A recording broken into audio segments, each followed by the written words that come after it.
Air transit airline की flight 236 Toronto से Lisbon की तरफ जा रही थी। ये आधी रात का समा था और जहाज अटलांटिक ओशन के बीचों बीच 39,000 फीट के एल्टीट्यूड पे क्रूज कर रहा था।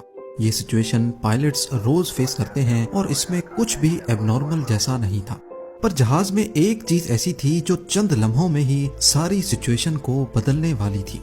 यहाँ आपको बताते चलें कि अटलांटिक ओशन के ऊपर 39,000 फीट के एल्टीट्यूड से भी दूर दूर तक जमीन नजर नहीं आती। वहाँ कैप्टन को अचानक मालूम पड़ा कि जहाज का फ्यूल अब खत्म होने वाला है।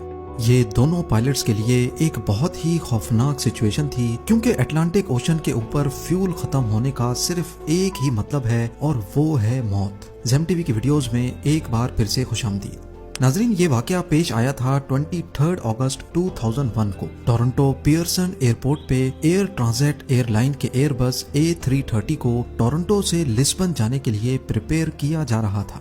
ये 7 घंटे की नॉन स्टॉप फ्लाइट होने वाली थी और इसीलिए इसमें 48 मीट्रिक टन फ्यूल डाला गया और प्रिपरेशन के बाद इसमें बोर्डिंग का अमल शुरू कर दिया गया। इस वक्त लोकल टाइम के हिसाब से रात के 9 बज रहे थे। फ्लाइट 236 में 293 पैसेंजर्स और 2 पायलट समेत 13 क्रू मेंबर्स सवार हो गए। Flight captain 48 years old Robert Piché थे, जिनको 16,000 आवर्स का फ्लाइट एक्सपीरियंस था।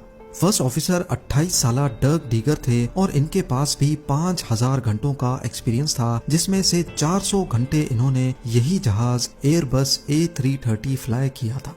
जहाज की बात की जाए तो ये उस वक्त का state of the art Airbus का A330 मॉडल था, जो सिर्फ 2 ही साल पुराना था।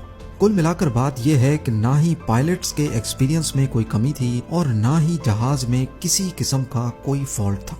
तमाम फ्लाइट चेक्स कंप्लीट करने के बाद पायलट्स फ्लाइट 236 को रनवे तक लेके गए और ATC की परमिशन से इन्होंने जहाज को टेक ऑफ कर दिया।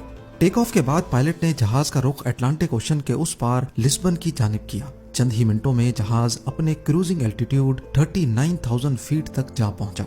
अमूमन इस तरह की लॉन्ग फ्लाइट्स पे पायलट्स का ज्यादा काम नहीं होता, क्योंकि ज्यादातर काम ऑटो पायलट सिस्टम ही करता है। पायलट सिर्फ सिचुएशन मॉनिटर करते हैं और कंट्रोल टावर को अपनी लोकेशन और अपडेट से आगाह करते रहते हैं। फ्लाइट 236 को टेक ऑफ किए 4 घंटे गुजर चुके थे। अभी तक सब कुछ नॉर्मल चल रहा था और पैसेंजर केबिन में ज्यादातर लोग रात होने की वजह से सो रहे थे। जहाज अटलांटिक ओशन के ठीक सेंटर में पहुंच चुका था और यही वो लम्हा था जब जहाज में एक मसला हो गया।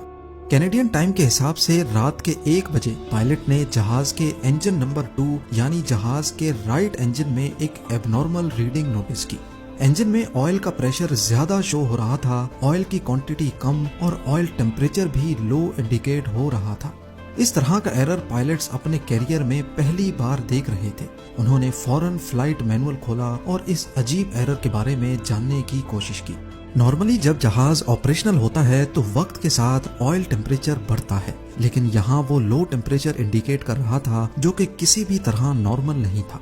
उनको फ्लाइट मैनुअल में इस एरर के बारे में कोई इन्फॉर्मेशन ना मिल सकी। पायलट्स ने कनाडा में एयर ट्रांजिट के मेंटेनेंस यूनिट से कांटेक्ट किया और उनको इस एरर के बारे में आगाह किया।